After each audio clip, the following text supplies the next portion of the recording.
perempuan dia harus menjadi subjek dari bidang industri pariwisata itu sendiri. Ya.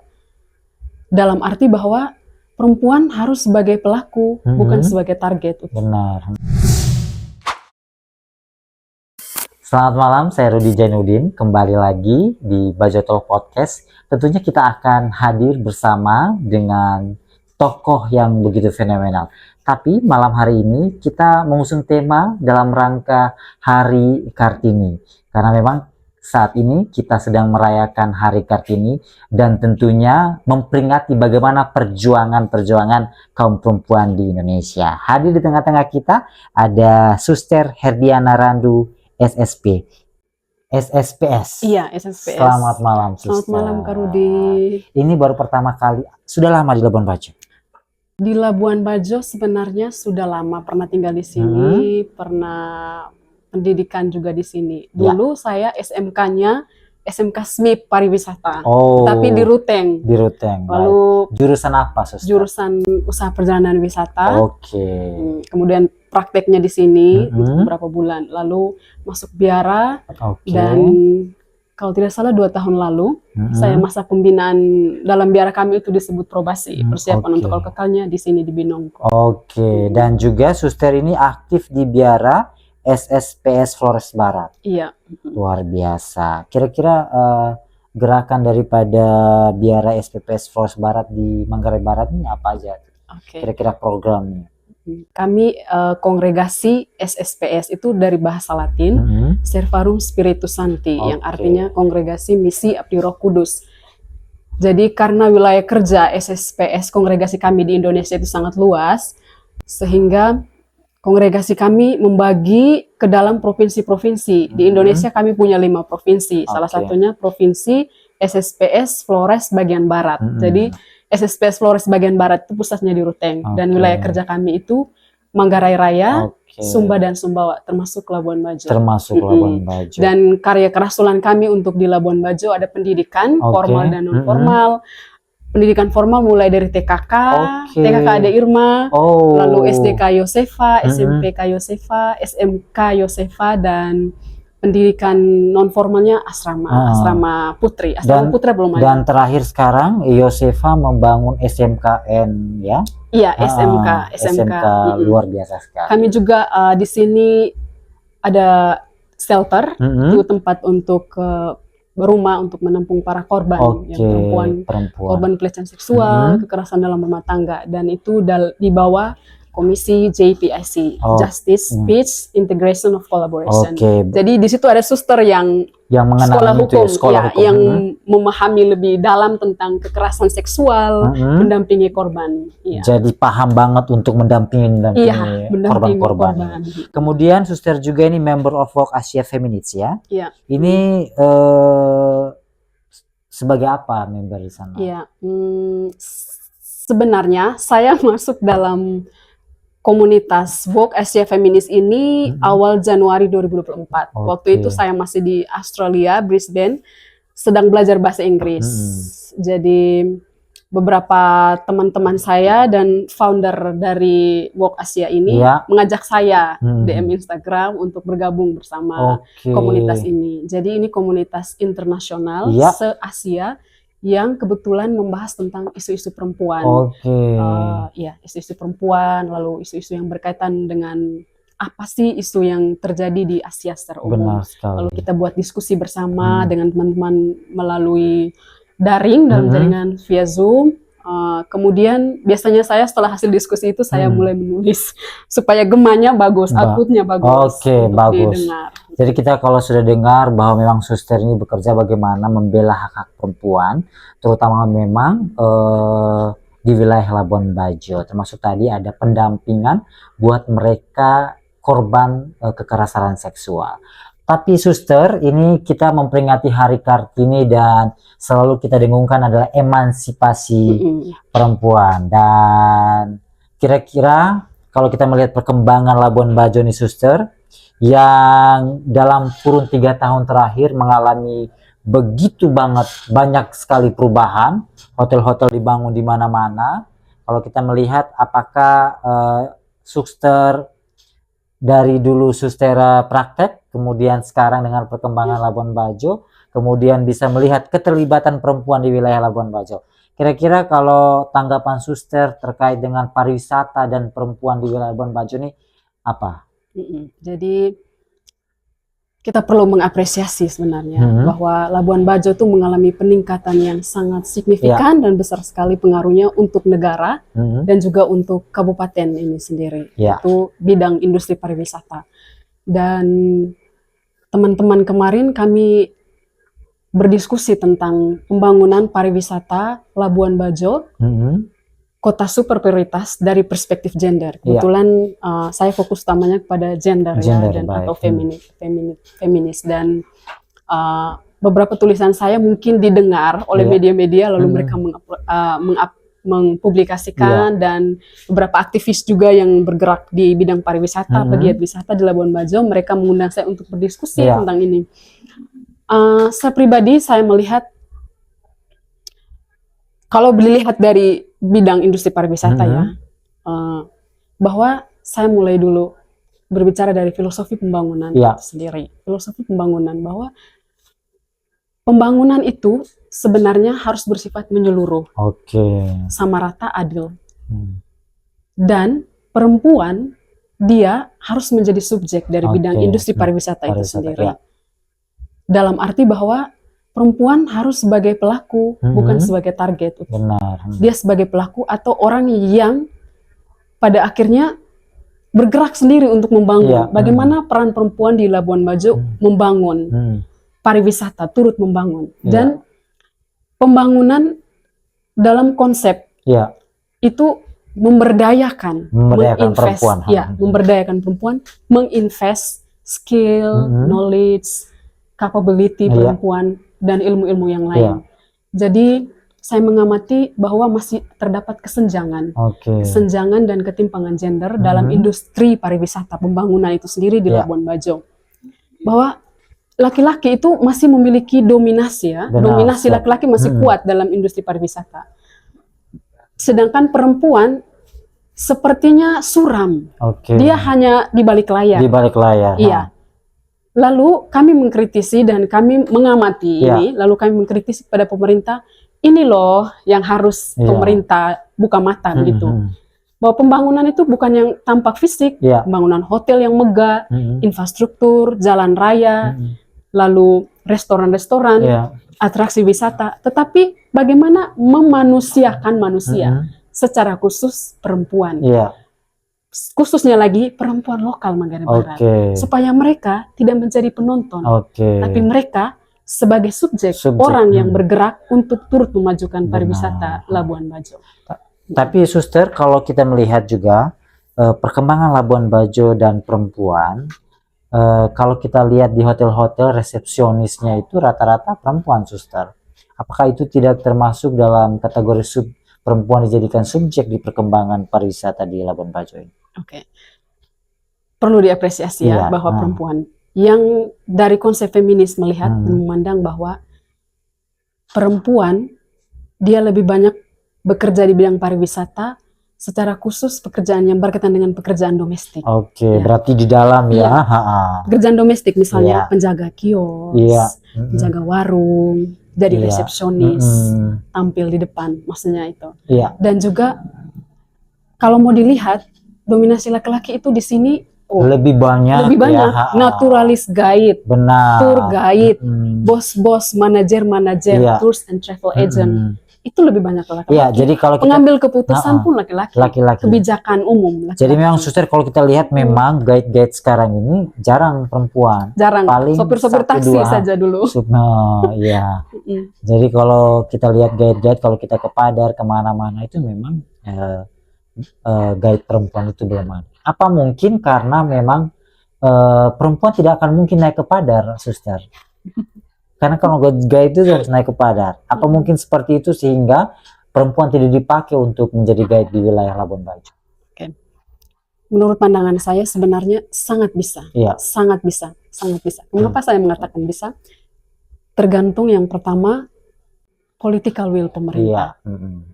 Kalau pemerintah mulai bergerak melalui Dinas Pemberdayaan Perempuan, Iya. Dinas Pariwisata, Naketrans, Mm-mm. mereka mulai membuat program-program yang bagus untuk Mm-mm. perempuan yang kreatif, termasuk tadi untuk pelatihan bahasa Inggris Iya. untuk perempuan. Iya. Itu bisa loh perempuan jadi tour guide dan Benar, tourist guide. iya. Perempuan dia datang bulannya bukan setiap hari dalam Iya. sebulan. Dia bisa naik gunung, Benar. dia bisa naik gunung perempuan, dia bisa bekerja seperti laki-laki Siap. punya pekerjaan laki-laki, Iya. termasuk yang naik ke Pulau Padar dan Benar. Iya. jadi naturalis guide bisa. Kalau perempuan itu tadi dimulai dari pemerintah Dikasih dulu. peran dulu dong. Iya. Karena begini ya, pemegang kuasa kan pemerintah. Iya, benar. Saya bukan maksud untuk Termasuk mengkritisi. pemilik-pemilik asosiasi guide ini. Benar. Jadi mereka harus memang sebenarnya banyak melatih atau memperdaya perempuan. Perempuan, Iya. begitu maksud saya. Jadi kalau ini dimulai dari awal, bagus, sehingga ada warna tersendiri Iya. bahwa oh ini perempuan-perempuan lokal. Benar. Maksud dari pemberdayaan perempuan lokal Kota Labuan Bajo, Iya. Manggarai Barat pada umumnya, supaya perempuan lokal bisa berkompetitif dengan para pekerja dari luar. Benar. Berkompetitif artinya bisa bersaing secara positif. Benar sekali. Oh, jangan mematikan orang-orang lokal loh, secara khusus perempuan. Iya. Jadi kita harus mulai dengan Iya, pemberdayaan. memperdayaan. Iya. Termasuk misalnya di Padar itu, suster, itu tidak ada perempuan yang jaga di tiket di mana-mana. Semuanya Kalaupun, laki-laki. kalaupun ada itu dari luar, perempuan dari luar, bukan dari lokal. Nah, kira-kira suster menyorot ini harus bagaimana? Pemerintah harus merekrut lokal kemudian ditempatkan di Padar atau di Pulau Komodo? Iya, saya kira seperti yang saya katakan bahwa itu bisa sekali ya. Iya. Itu tadi tergantung dari pertama dari political will pemerintah. Iya. Jadi pemerintah harus mulai dulu. Karena kalau pemegang kuasa mulai bersuara, Iya. pasti masyarakatnya akan melihat, kan mendengar. Sehingga gemanya itu, wah. Iya dong. Dan dari stakeholder-stakeholder lain mulai membuat itu. Oh, pemerintah sudah menekankan seperti ini. Iya. Jadi mari kita mulai, bahwa kita mulai membuat pelatihan dulu terhadap perempuan-perempuan lokal, pelatihan bahasa Inggris, Iya. bahasa asing, pelatihan misalnya pengrajin souvenir Labuan Bajo, masih patung komodo dan lain sebagainya, naturalis guide, tour guide. Kalau itu semua bisa, saya kira perempuan-perempuan lokal bisa berkompetitif. Sehingga yang di Pulau Padar, lalu tempat kerja yang lain, industri pariwisata Labuan Bajo tidak perlu diharuskan datang dari luar. Benar Jadi sekali. mendorong mereka untuk maju. Iya. Tapi suster, Bagus, iya. apakah suster sepakat dengan saya bahwa karena kalau kegiatan di Labuan Bajo ini, kegiatan nasional, internasional, di meja registrasi itu harus perempuan. Apakah memang perempuan dijadikan pemikat di saat orang masuk di dalam satu forum gitu, suster? Iya. Suster setuju dengan itu? Saya begini ya, kita mulai dulu dari kata pemikat. Pemikat. Supaya orang senang masuk begitu. Oh, ini harus pasang perempuan cantik ini. Kita kira-kira itu perlakuan yang adil atau tidak menurut suster? Menurut saya itu tidak adil. Mengapa? Karena perempuan dia bukan sebagai objek pemikat. Oke. Kata pemikat itu sendiri dulu. Iya. Jadi pemikat itu sebenarnya dia banyak artinya. Iya. Tapi di bidang pariwisata banyak orang menggunakan perempuan cantik untuk menggaet, menarik, ya kan? Menarik orang untuk datang. Misalnya tadi penjual tiket. Sebenarnya tidak harus perempuan cantik. Kalau dia cantik itu kan relatif sebenarnya. Benar, Jadi percuma kalau dia cantik tapi dia tidak ramah tamah. Benar. Percuma dia cantik, tidak bagus, tidak senyum, galak, aduh bahaya. Ya itu. Jadi menurut saya itu perlu kata pemikat itu dulu ya. Jadi perlu ditekankan, digarisbawahi bahwa perempuan itu bukan sebagai objek pemikat ya. Jadi saya tidak setuju, itu kayaknya bahasa yang kurang tepat lah. Maksudnya sopannya. Sopan baik. Jadi memang itu tidak menjadi bagian untuk itu ya, suster. Nah, suster, sebenarnya bisa, tapi perempuan cantik bisa. Tapi itu tadi jangan menjadikan dia sebagai objek. Pemikiran, konsep pemikiran kita itu yang masih keliru saya kira. Oke. Namun suster, kita berharap nanti kalau misalnya asosiasi guide mendengar ini dapat melakukan pemberdayaan terhadap adik-adik perempuan kita, sehingga mereka akan lebih, karena di tempat-tempat lain juga ya banyak juga, di Bali ada juga perempuan. Iya, di Bali. Di Bali ada juga perempuan yang jadi guide. Setahu saya ada senior di Labuan Bajo ini perempuan yang memang smart, ada namanya Marta Muslim ya. Kemudian tapi sekarang dia bergerak di wilayah mengurus sampah dan membantu kepulauan. Kedua ada ibu juga, guide juga, itu yang biasa saya lihat. Ketiga baru anak-anak sekitar umurnya 24-25 tahun, tapi dia sendiri sepertinya saat ini. Nah, jadi tapi ada yang pernah masuk keluar lagi, maksudnya dia sudah masuk guide tapi dia lebih betah ke perkantoran. Nah, jadi mungkin perempuan mungkin lebih suka yang nyaman, Suster, daripada yang hulu balang istilahnya. Atau gimana, Suster? Bukan juga ya. Itu mungkin tergantung dari pribadinya sendiri. Tapi sebenarnya perempuan itu sejatinya dia adalah pribadi yang berani.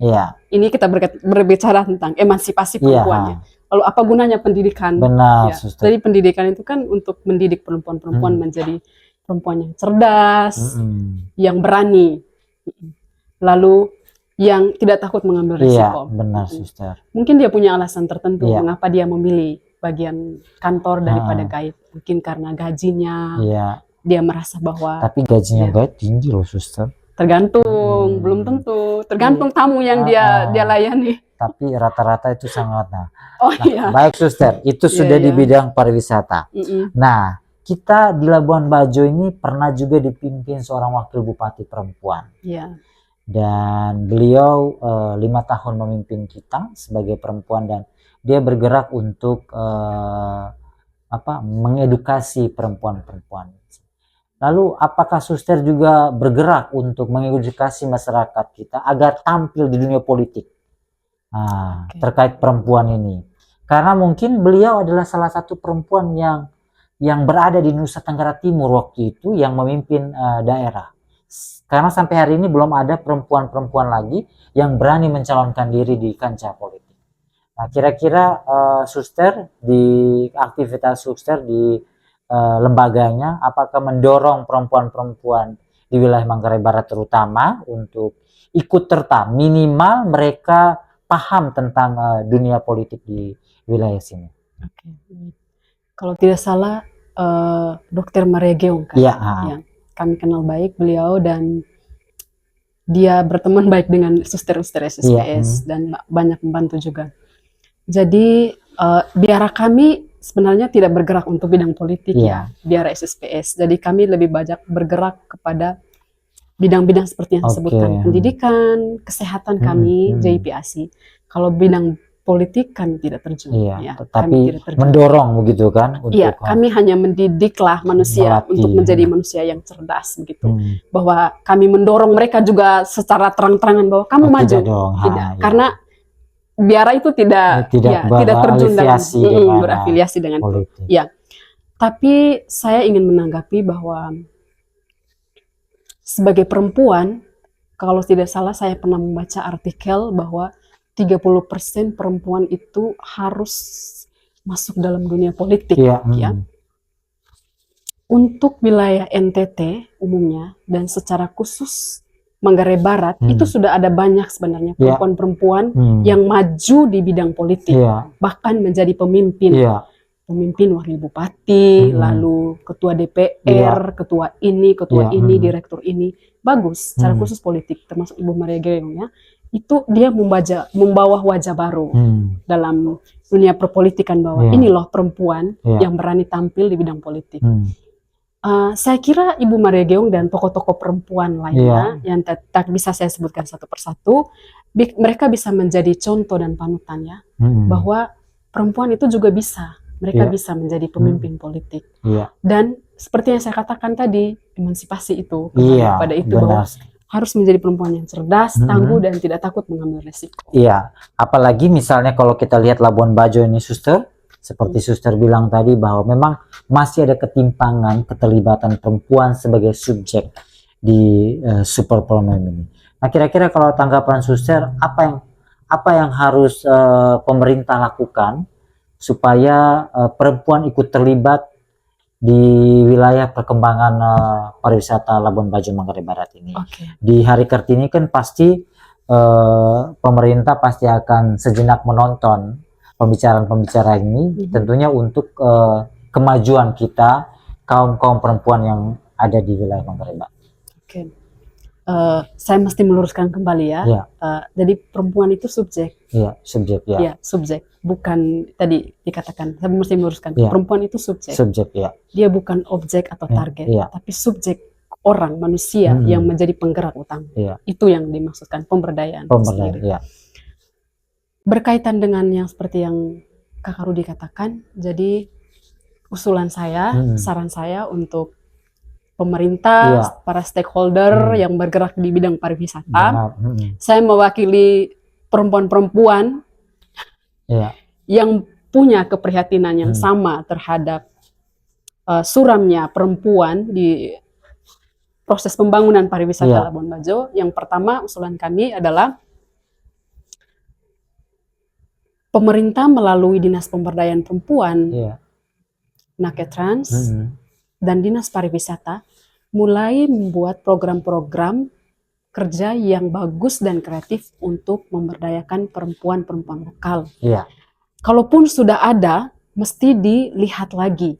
Yang pertama dilihatnya adalah efektivitas program kerja yang mereka laksanakan itu berjalan dengan baik atau tidak. Atau didampingi. Didampingi. Apakah itu hanya hangat-hangat tai ayam? Jangan sampai pelatihan 1 hari terus dilepas ya, Suster. Karena banyak loh kelompok-kelompok tenun di Manggarai Barat yang kendalanya di bidang promosi dan support dana. Kurang di situ. Padahal mereka kreatif untuk tenun, tapi lebih banyak swadaya pribadi, maksudnya swadaya sendiri mereka. Jadi itu mesti perlu didata ya oleh Naketrans itu. Lalu yang kedua, mulai membuat pelatihan-pelatihan, misalnya bahasa Inggris atau bahasa asing lainnya terhadap perempuan-perempuan lokal. Dan juga pelatihan-pelatihan misalnya teknik komputer dan jaringan, agar mereka juga mempunyai wawasan tentang hal itu. Karena media sekarang kan cepat orang-orang belajar itu tidak hanya duduk mendengarkan guru atau dosen, tapi mereka juga bisa belajar dari YouTube, media sosial dan sebagainya. Jadi itu juga perlu ya. Dan pendampingan. Saya kira banyak sekali program kerja yang sudah dibuat, saya dengar seperti itu. Tapi mesti didata, mesti didampingi supaya efektivitas mereka itu berjalan berkelanjutan dan melihat melihat output atau hasilnya seperti apa, begitu. Kualitasnya, kuantitasnya. Sehingga tidak hanya 1 hari pelatihan, Suster, kemudian dilepas. Jadi memang setelah dilatih, misalnya pertama misalnya dilatih menjahit. Nah, setelah dia menjahit, dia harus dilatih terus. Bila perlu produknya atau produknya dihasilkannya sampai bagus. Sampai bisa dijual ke tingkat nasional, internasional. Jangan sampai saya yang latih menjahit terus saya yang terkenal. Jadi memang harus. Termasuk mungkin sekarang yang lagi trending, Suster, di Labuan Bajo adalah bagaimana perempuan harus belajar nikah. MUA. Tapi sekarang yang lagi trending yang nikah itu laki-laki, Suster. Laki-laki normal ya, Suster. Jadi ada sekarang tuh lagi trending banget beliau. Jadi ini memang butuh pelatihan juga. Artinya dari pemerintah mungkin pelatihan dan pendampingan secara berkesinambungan. Yang penting diperdayakan. Misalnya kalau sudah dia latih, misalnya lokal latih make up ini, nanti dia dipakai untuk make up misalnya paskibraka. Jadi kan pemberdayaan, Suster ya. Yang penting bukan make up saya. Baik, memang banyak sekali PR yang harus kita lakukan buat perempuan-perempuan di wilayah Labuan Bajo, Suster. Nah, Suster kan pernah praktek di sini ya? Iya, saya kira 10 tahun yang lalu lah. 10 tahun, sudah lama. 10 tahun yang lalu dengan yang sekarang beda jauh. Makanya tadi di awal saya bilang mengalami perubahan yang. Nah, 10 tahun yang lalu itu praktek di mana, Suster?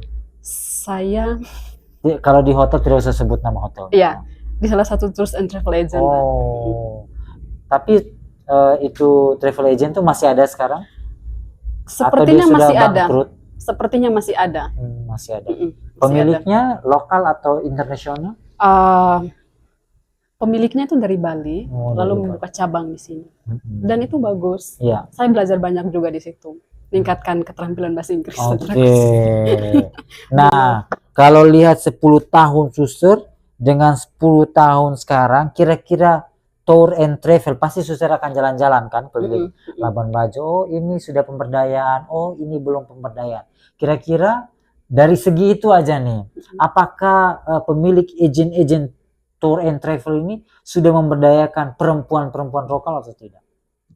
Saya kira saya perlu mendata lagi, Iya. perlu mewawancara dan perlu terjun langsung Iya. untuk melihat lebih jauh.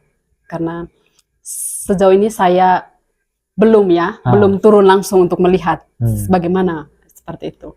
Tapi itu tadi masukan saya dan saran saya bahwa perlu memberdayakan. Iya, memang harus perlu memberdayakan apalagi misalnya di wilayah Labuan Bajo, Manggarai Barat. Nah, suster, ini kalau kita bicara perempuan di Hari Kartini ini, suster mau apa sih buat perempuan? Ini kita tuh udah tadi buat pemerintah sudah. Nanti harus pelatihan, tapi harus berjenjang, kemudian diberikan peluang pekerjaan. Misalnya, ini perempuan, saya kasih kamu satu petak tanah, kamu bangun misalnya jahit atau segala macam. Kan suster begitu ya? Saya kira setuju dengan statement saya, setuju. Nah, kira-kira suster, buat perempuannya nih, kira-kira apa yang mau kita sampaikan buat perempuannya? Jangan sampai pemerintah sudah jor-joran, tapi mereka tidak menjemput bola istilahnya. Atau kalau kalau di tataran perempuan tidak mau ambil nih vicin sama garam. Nah, kira-kira bagaimana nih suster? Iya, saya suka dengan istilah itu ya, menjemput bola. Atau istilah bahasa spiritualnya mutiara tidak boleh jatuh ke mulut babi. Benar sekali. Jadi menurut saya begini, secara khusus di Hari Perempuan, Hari Kartini, maaf ya, Hari Kartini, pesan saya jadilah perempuan Indonesia yang cerdas, yang berani, yang berpikir kritis. Berani artinya keluar dari zona nyamanmu dan lawan budaya patriarki yang Indonesia dan Manggarai, Indonesia pada umumnya dan Manggarai khususnya itu budaya patriarki kita itu kuat sekali ya.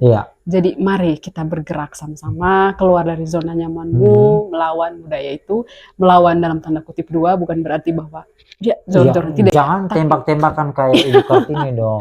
Kalau Ibu Kartini kan itu di zaman dulu. Sekarang ini kita memang zamannya harus dengan pengetahuan ya. Iya, dengan pengetahuan. Dan itu tadi pesan saya ya, keluar dari zona nyaman dan jemput bola. Kembali ke istilah, jemput bola itu, jadikan bola itu sebagai bola yang berpengaruh untuk dirimu sendiri dulu. Setelah itu kepada orang lain, kepada orang-orang di sekitarmu. Jemput bola. Nah, kalau ngomong jemput bola juga nih suster, kalau kita kembali ke generasi Z, generasi Z ini kan ada istilah mereka ini generasi sandwich. Generasi yang memang mereka ini lebih cenderung di kamar, lebih cenderung main handphone, instan. Nah, kira-kira nih suster, dengan perkembangan perempuan-perempuan sekarang ini, saran buat mereka-mereka perempuan-perempuan yang, apalagi sebenarnya di wilayah Labuan Bajo ini banyak sekali pekerjaan yang memang harus dikembangkan oleh perempuan. Kira-kira saran buat generasi Z, terutama yang baru tamat SMA atau baru tamat kuliah. Kalau saya ini suster generasi milenial, sedikit tua sebenarnya, tapi masih muda lah. Orang biasa sebut saya generasi Z. Jadi generasi Z ini generasi yang memang mereka lahir di atas tahun 2000-an. Nah, kira-kira saran buat mereka agar mereka tidak menjadi penonton di kampungnya sendiri. Iya, benar sekali. Sarannya saya kira itu tadi ya, kembali lagi kepada keluarlah dari zona nyaman itu. Karena kalau dengan HP kan fokusnya di HP. Fokus. Untuk bergerak, misalnya bantu orang tua masak, cuci piring, harus dipanggil berteriak ulang-ulang berapa kali baru bergerak, kalau tidak kan fokusnya di terus HP nonton. nonton. Ini rata-rata mereka perempuan ini wallpapernya bukan bapaknya suster, tapi orang-orang Korea. Itu bahaya juga. Ya itu K-pop. Jadi menurut saya itu adik-adik mungkin karena lahir di zaman teknologi semakin canggih, mempengaruhi hidup mereka, gaya hidup. Media sosial juga mempengaruhi gaya hidup anak-anak zaman sekarang. Kasihan ya kalau misalnya nanti 5 atau 10 tahun anak-anak yang hanya fokus di HP menjadi penonton. Tidak bolehlah itu terjadi. Jadi harus lawan zona nyaman dan kemalasan. Nah, suster, keluar dari itu. Kan generasi Z ini banyak yang sakit kepala, susah diatur. Kira-kira di SPPS ini bisa tidak, misalnya begini, ada anak perempuan kita di SMA, SMK, itu aduh saya ini kok begini, ada gundah gulana, mau curhat ke guru tidak bisa, mau curhat ke orang tua kadang tidak kuat, malu. Itu kira-kira bisa nggak di lembaga suster anak-anak gadis ini datang ke situ? Suster, saya ini mau kerja tapi nggak begitu, maksudnya ajang curhat begitu, bisa tidak? Bisa, 100% bisa. Ayo silakan datang yang mau curhat. Iya, bisa sekali. Berarti bisa ya suster ya? Karena kami seperti yang saya katakan, kami juga karya kerasulannya pendidikan formal dan non formal. Selain sekolah-sekolah itu juga non formal. Jadi bisa, sangat bisa. Berarti SSPS alamatnya di mana suster? Bisa di Labuan Bajo sini kami, di Labuan Bajo, di depan Polres. Di depan Polres. Polres Mabar itu biar kami termasuk sekolah-sekolah semua dari situ.